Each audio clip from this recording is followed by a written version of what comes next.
ಚಿಕ್ಕಬಳ್ಳಾಪುರ ನಗರಸಭೆ ಎಡವಟ್ಟಿನಿಂದ ಬೀದಿಗೆ ಬಿದ್ದ ನಿರಾಶ್ರಿತರು.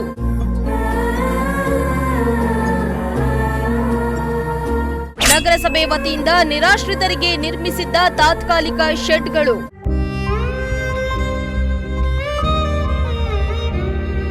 ಖಾಸಗಿ ಲ್ಯಾಂಡ್ನಲ್ಲಿ ಶೆಡ್ ನಿರ್ಮಿಸಿ ಕೊಟ್ಟಿದ್ದ ನಗರಸಭೆ.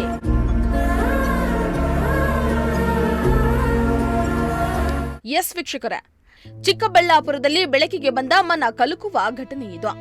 ಕಳೆದ 10 ವರ್ಷಗಳ ಹಿಂದೆ ಚಿಕ್ಕಬಳ್ಳಾಪುರದ ಬಸಪ್ಪ ಛತ್ರದಲ್ಲಿ ವಾಸ ಮಾಡ್ತಾ ಇದ್ದ ನಿರಾಶ್ರಿತರನ್ನ ಮನೆ ನಿರ್ಮಾಣ ಮಾಡಲು ಸ್ಥಳ ಕೊಡಿಸೋದಾಗಿ ಹೇಳಿ ಖಾಸಗಿ ಜಮೀನಿನಲ್ಲಿ ನಿರಾಶ್ರಿತರು ವಾಸ ಮಾಡುವುದಕ್ಕೆ ತಾತ್ಕಾಲಿಕ ಶೆಡ್ ಅನ್ನ ನಿರ್ಮಿಸಿಕೊಟ್ಟಿದ್ರು.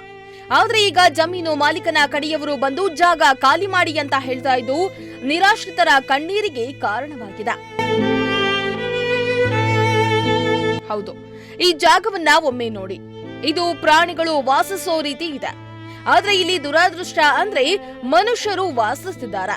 ಅಂದಹಾಗೆ ಕಳೆದ 10 ವರ್ಷದ ಹಿಂದೆ ಚಿಕ್ಕಬಳ್ಳಾಪುರ ನಗರದ ಬಸಪ್ಪ ಛತ್ರದಲ್ಲಿ ವಾಸ ಮಾಡ್ತಾ ಇದ್ದ ನಿರಾಶ್ರಿತರಿಗೆ ಅಂದಿನ ಶಾಸಕರು ನಗರಸಭೆ ಅಧಿಕಾರಿಗಳು ಮನೆಯನ್ನ ನಿರ್ಮಿಸಿಕೊಳ್ಳಲು ಜಾಗ ಕೊಡಿಸೋದಾಗಿ ಹೇಳಿ 65 ಕುಟುಂಬಗಳನ್ನ ಕಂದಾವರ ಬಳಿ ಇರೋ ಗಜಲಕ್ಷ್ಮಿ ಎಂಬುವವರ ಜಮೀನಿನಲ್ಲಿ ಶೆಡ್ ನಿರ್ಮಿಸಿ ನಿವೇಶನ ನೀಡುವವರೆಗೂ ಇಲ್ಲಿ ವಾಸ ಮಾಡಿ ಅಂದಿದ್ರು.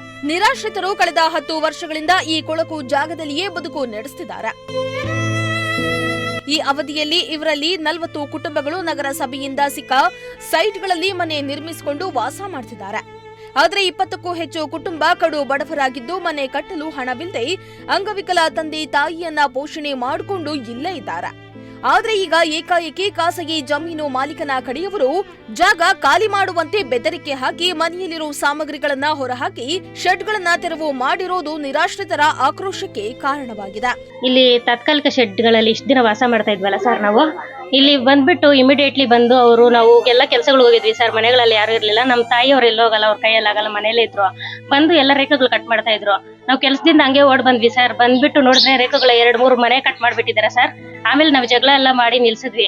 ಯಾಕ್ರೆ ಕಟ್ ಮಾಡ್ತಾ ಇದೀರಾ ಅಂದ್ರೆ, ಇದು ಪ್ರೈವೇಟ್ ಜಾಗ, ಇದು ನಮ್ದು ಗೌರ್ಮೆಂಟ್ ಜಾಗ ಕಡೆ ಇದೆ, ಆ ಕಡೆ ಶಿಫ್ಟ್ ಮಾಡ್ಕೊಂಡು ಹೋಗಿ ಅಂದ್ರು. ಒಂದ್ ನೋಟಿಸು ಬಂದಿಲ್ಲ, ಯಾವ್ದು ಇಲ್ಲ ಗೌರ್ಮೆಂಟ್ ಇಂದ. ನೀವ್ ಹೆಂಗ್ ಖಾಲಿ ಮಾಡ್ತಾ ಇದೀರಾ, ನಾವು ಬಿಡಲ್ಲ ಅಂತ ಜಗಳ ಮಾಡಿದ್ವಿ. 120 ಅಲ್ಲ ಸರ್, 120 ಮನೆಗಳಲ್ಲಿ ಜೀವನ ಮಾಡ್ತಾ ಇದೀವಲ್ಲ ಸರ್. ನಮ್ಗೆ ಬಿಲ್ ಆದ್ರೂ ಅವ್ರು ಗೌರ್ಮೆಂಟ್ ಇಂದ ಮಾಡ್ಕೊಡ್ಬೇಕು, ಇಲ್ಲ ನಮ್ಗೆ ಶಿಫ್ಟಿಂಗ್ ಆದ್ರೂ ಮಾಡ್ಕೊಡ್ಬೇಕು ಸರ್. ಸ್ವಲ್ಪ ವ್ಯವಸ್ಥೆ ಮಾಡ್ಕೊಡ್ಬೇಕು ನಾವು ಮನೆಗಳು ಮಾಡ್ಕೊಂಡು ಹೋಗೋವರ್ಗು. ನಮ್ಮ ಮನೆಯಲ್ಲಿ ನಾವು ಬಿಲ್ಗೋಸ್ಕರ ಸರ್, ನಮ್ಮ ತಾಯಿಯವ್ರಿಗೆ ಬಿಲ್ ಬಂದಿಲ್ಲ ಅಂತ ಹೇಳ್ಬಿಟ್ಟು ಡಿಸಿ ಆಫೀಸ್ ಹತ್ರ ಹೋಗಿದ್ವಿ. ಡಿಸಿ ಆಫೀಸ್ ಹತ್ರ ಹೋದ್ರೆ ಮುನ್ಸಿಪಲ್ ಆಫೀಸ್ ಕಳಿಸ್ತಾರೆ. ಮುನ್ಸಿಪಲ್ ಆಫೀಸ್ ಹೋದ್ರೆ ಬೆಂಗಳೂರು ನಿಗಮಗೆ ಹೋಗಿ ಅಂತಾರೆ. ಬೆಂಗಳೂರು ನಿಗಮಗೆ ಹೋದ್ರೆ ಮತ್ತೆ ಡಿಸಿ ಆಫೀಸ್ ಹತ್ರ ಕಳಿಸ್ತಾರೆ. ಹಿಂಗೆ ಸುತ್ತಾಡಿಸಿ ಸರ್ ನಮ್ಗೆ ಸಾಕಾಗ್ಬಿಟ್ಟಿದೆ. ನಮ್ಮ ತಾಯಿಯವರು ಒಬ್ರನ್ನ ಎತ್ಕೊಂಡು ಹೋಗ್ಬೇಕು, ಒಬ್ರು ಎತ್ಕೊಂಡ್ ಬಂದ್ ಬಿಡ್ಬೇಕು ಸರ್. ಅಂತ ಪರಿಸ್ಥಿತಿಯಲ್ಲಿದ್ದಾರೆ. ನಾವು 120 ಹೆಣ್ಮಕ್ಳು ಏನ್ ಸರ್ ಎಷ್ಟು ಅಂತ ಬಾಧೆ ಬೀಳಕ್ಕಾಗುತ್ತೆ. ನಮ್ಮ ಪರಿಸ್ಥಿತಿ ಅವ್ರು ಸ್ವಲ್ಪ ಇದ್ ಮಾಡ್ಕೋಬೇಕು ಸರ್ ಬಂದು. ನಾನು 20 ವರ್ಷದಿಂದ ಈ ರೇಖೆಗಳಲ್ಲೇ ವಾಸ ಮಾಡ್ತಾ ಇದ್ದೀನಿ ಸರ್. ನಾವು 20 ವರ್ಷದಿಂದ ನಾವು ಗೌರ್ಮೆಂಟ್ ಅವ್ರನ್ನ ನಮ್ಗೆ ಎತ್ಕೊಂಬಂದು ಇಲ್ಲಿ ಬಿಟ್ಟಿದ್ದಾರೆ. ನಾವು ಮನೆಗಳು ಸೈಟ್ ಕೊಟ್ಟಿದ್ದಾರೆ. ಇರೋರು ಸೈಟ್ಗಳು ಕಟ್ಟು ಸಾಲ ಫಲ ಮಾಡಿ ಅದ್ರಲ್ಲಿ ಹೋಗಿದ್ದಾರೆ ಸರ್. ಇನ್ನ ಕೆಲವರು ಶಕ್ತಿ ಇಲ್ಲ, ಹ್ಯಾಂಡಿಕ್ಯಾಪ್ ಇದ್ದಾರೆ, ಫುಲ್ ಎಲ್ಲ ಇದ್ರಾಗಿದ್ದಾರೆ. ಅವ್ರಿಗೆಲ್ಲ ನಾವು ಮನೆಗಳಿಗೆ ನಾವು ಕಟ್ಕೊಳಕ್ ಹೇಗ್ತಾ ಇದ್ರಿ, ನಾವೇನಕ್ಕೆ ಸರ್ ಈ ಮನೆಗಳಲ್ಲಿ ಇರ್ತಾ ಇದ್ವಿ. ಶೀಟ್ಗಳು ಎದ್ದೋಗ್ಬಿಡ್ತೈತೆ, ಮಳೆ ಬಂದ್ರೆ ಗಾಳಿಗೆ ನೀರಿಗೆ ಎಲ್ಲ ಮಕ್ಕಳನ್ನ ಹಾಕೊಂಡು ನಾವು ಇದು ಮಾಡ್ತಾ ಇದ್ದೀವಿ. ಆದ್ರೂ ನಾವು ಏನು ಅವರು ಇದ್ರ ಕಡೆಯಿಂದ ಗೌರ್ಮೆಂಟ್ ಕಡೆಯಿಂದ ನಾವು ಏನು ಕಂಪ್ಲೇಂಟ್ ಮಾಡ್ತಾ ಇಲ್ಲ. ಇರೋಷ್ಟು ದಿನ ಈ ಮನೇಲಿ ಇರೋಣ, ಸ್ವಲ್ಪ ಸಾಲ ಮಾಡಿ ಏನು ಮಾಡಿ ಕಟ್ಕೊಂಡು ಹೋಗೋಣ ಅಂದ್ರೂ ಈ ರೇಕ್ ಮನೇನು ತೆಗೆದು ಬಿಡ್ತೀವಿ, ನಮ್ಮ ಜಾಗ ಇದು. ನಾನು ಡಿ ಸಿ ಹತ್ರ ಲೆಟ್ರ್ ತಗೊಂಬಂದಿದ್ದೀನಿ, ಕಮಿಷನರ್ ಹತ್ರ ಲೆಟ್ರ್ ತಗೊಂಬಂದಿದ್ದೀನಿ, ಲಾಯರ್ ನೋಟಿಸು ಐತೆ, ಇಮಿಡಿಯೇಟ್ಲಾಗಿ ನೀವು ಖಾಲಿ ಮಾಡ್ರಿ ಅಂದ್ರು ಸರ್.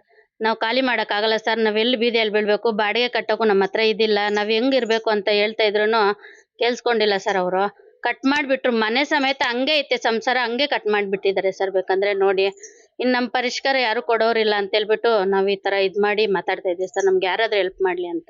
ಇನ್ನು ನಗರಸಭೆ ಅಧಿಕಾರಿಗಳು ಸೂಚಿಸಿದ ಜಾಗದಲ್ಲಿ 10 ವರ್ಷಗಳಿಂದ ನಿರಾಶ್ರಿತರು ಆಶ್ರಯ ಪಡಿತಾ ಇದ್ದು ಈಗ ಇದ್ದಕ್ಕಿದ್ದಂತೆ ಬಂದು ತೆರವು ಮಾಡ್ತಾ ಇರೋದು ಇಲ್ಲಿನ ನಿವಾಸಿಗಳ ಆಕ್ರೋಶಕ್ಕೆ ಕಾರಣವಾಗಿದೆ.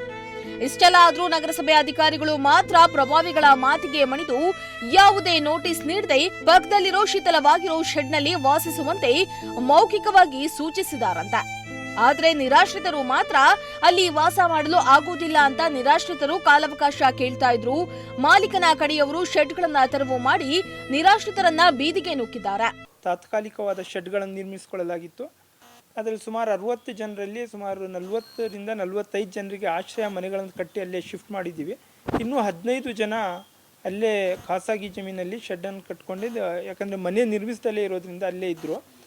ಈ ಹಿಂದೆ ಆ ಖಾಸಗಿ ಜಮೀನಿನ ಮಾಲೀಕರು ಇಲ್ಲೂ ಸಹ ಕಂಪ್ಲೇಂಟ್ ಮಾಡಿದರು. ಬೇರೆ ಬೇರೆ ಕಡೆ ಕಂಪ್ಲೇಂಟ್ ಮಾಡಿದಾಗ ನಾವು ಮೌಖಿಕವಾಗಿ ಆ ಜನರಿಗೆ ಹೇಳಿದ್ದು, ಯಾರ್ಯಾರು ಮನೆ ಕಂಪ್ಲೀಟ್ ಆಗಿದೆ ನಿಮ್ಮ ಮನೆಗಳಿಗೆ ಶಿಫ್ಟ್ ಆಗಿ, ಯಾರು ಮನೆ ಕಂಪ್ಲೀಟ್ ಆಗಿಲ್ವಲ್ಲ ಅವ್ರಿಗೆ ಖಾಲಿ ಇರ್ತಕ್ಕಂಥ ಸರ್ಕಾರಿ ಜಮೀನಲ್ಲಿ ಏನು ಶೆಡ್ ಇದ್ದಾವಲ್ಲ ಖಾಲಿ ಶೆಡ್ಗಳಿಗೆ ಸ್ಥಳಾಂತರ ಆಗೋಕ್ಕೆ ಅವ್ರಿಗೆ ನಾವು ಸೂಚನೆ ನೀಡಲಾಗಿತ್ತು. ಅದಾದ ನಂತರ ಖಾಸಗಿ ಜಮೀನು ಮಾಲೀಕರಿಗೂ ಸಹ ನಾವು ಹೇಳಿದ್ದು, ಇಮಿಡಿಯೇಟ್ ಅವ್ರಿಗೆ ಡಿಸ್ಟರ್ಬ್ ಮಾಡೋಕ್ಕೆ ಬರೋದಿಲ್ಲ, ಹಂತ ಹಂತವಾಗಿ ಅವ್ರನ್ನ ಶಿಫ್ಟ್ ಮಾಡೋಣ ಅಂತ ಹೇಳಿ ಬಂದಿದ್ದು. ಇವತ್ತೇನೋ ಅವರು ಏಕಾಏಕಿ ಹೋಗಿ ಅವ್ರಿಗೆಲ್ಲ ಡಿಸ್ಟರ್ಬ್ ಮಾಡಿದ್ದಾರೆ ಅನ್ನೋ ಮಾಹಿತಿ ಬಂದಿದೆ. ಪರಿಶೀಲನೆ ಮಾಡಿ ಆ ಜನರಿಗೆ ತೊಂದರೆ ಆಗದಿದ್ದಂಗೆ ಅಟ್ಲೀಸ್ಟ್ ನಮ್ಮ ಸರ್ಕಾರಿ ಜಾಗದಲ್ಲಿ ಏನು ಶೆಡ್ ಇದ್ದಾವೆ ಆ ಶೆಡ್ಗೆ ಸ್ಥಳಾಂತರ ಮಾಡೋದಕ್ಕೆ ಎಲ್ಲ ಪ್ರಯತ್ನ ಮಾಡ್ತೀವಿ. ಒಟ್ನಲ್ಲಿ ನಿರಾಶ್ರಿತರನ್ನ ಅಲ್ಲಿಂದ ಆಶ್ರಯ ನೀಡಿ ಜಾಗ ಮಾಡಿಕೊಟ್ಟ ನಗರಸಭೆ ಈಗ ಜಮೀನು ಮಾಲೀಕನ ಒತ್ತಡಕ್ಕೆ ಸಿಲುಕಿ ನಿರಾಶ್ರಿತರನ್ನ ಬೀದಿಗೆ ನೂಗ್ತಾ ಇರುವುದು ಎಷ್ಟರ ಮಟ್ಟಿಗೆ ಸರಿ ಹೇಳಿ?